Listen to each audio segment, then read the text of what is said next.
let's continue on to our next topic. Where does your time go?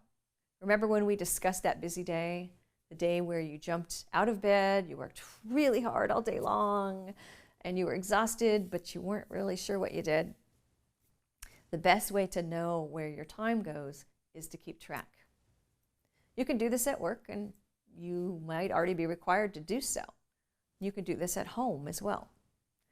Time tracking is not just for beginners or people who are new to the workforce. I have worked with a group of senior managers who agreed to do a time tracking exercise, and they were surprised by the results. I remember one man in particular who was just shocked at the amount of time he spent every day driving to and from meetings at various locations. And he realized that there was no way that he could do that much driving and do any other kind of work. Another was really surprised at how much time he spent talking with what we call drop-bys, people who just come by your office or your cubicle to touch base or chat. So if you really want to know how you spend your time, it means you're going to have some kind of time tracking approach. You don't have to go get some fancy software or download an app, although you can.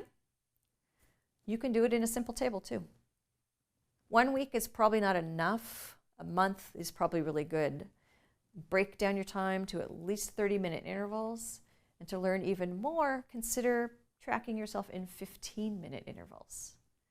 Perhaps you have something like where you have a table and you can put in things in it like commuting, telephone calls, drop-in visitors, meetings, paperwork, reading, spending time with the boss, assisting team members, traveling, planning, delegating, relaxation, doing computer work, planning and organizing, chatting, personal business, other. So I just read off a whole bunch of categories. So what goes in yours?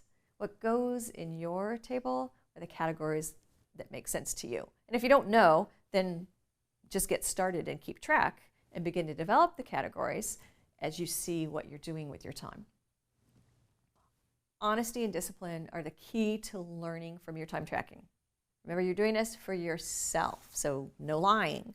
If you find you spend 30 minutes a day surfing the internet, looking at cat videos, then write it down. Later you can decide if cat videos are the best use of your time given your goals in life. As you keep track, you do want to pay attention to anything that could be news to you regarding how much time you spend doing something. Like the man who was surprised at how much time he spent driving to different locations. This is definitely a situation where knowledge is power. Once you understand where your time goes, you can begin to determine where you can fine-tune your schedule and your approach to your work. Maybe every 4 hours you give yourself a 15-minute to watch cat video break. Great. Set the timer for 15 minutes. When that timer goes off, so do the cat videos.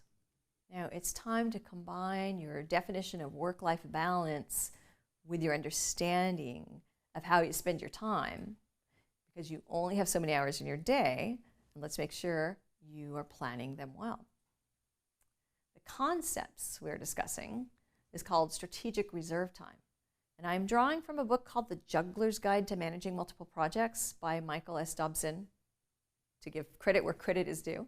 And the idea is to start with how many hours you are going to give to work, and then look at how much time it takes for you to perform your basic job functions. The time left over is the time you have to spend on special work, such as projects. This is your strategic reserve time. We're going to do this two ways, once for work, and then we're going to look at once for home, work and home together. First, we're going to start with work. Let's start with a certain week, and at the beginning of the week, how much time do you have available? Then how much time do you spend on what we call administrative things like emails, phone calls, meetings?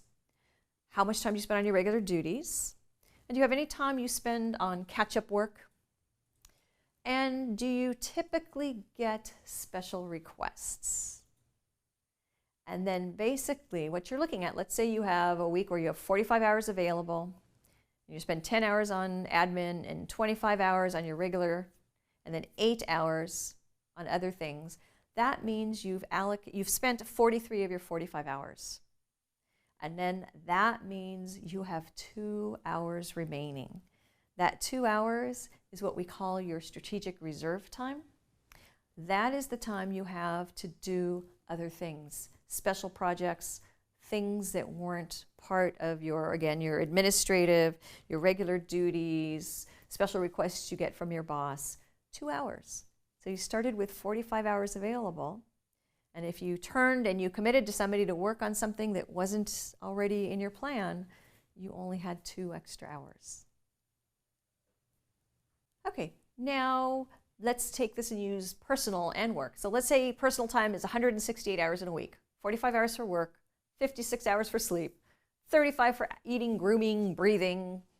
Let's say you commute 45 minutes each way or an hour and a half every day.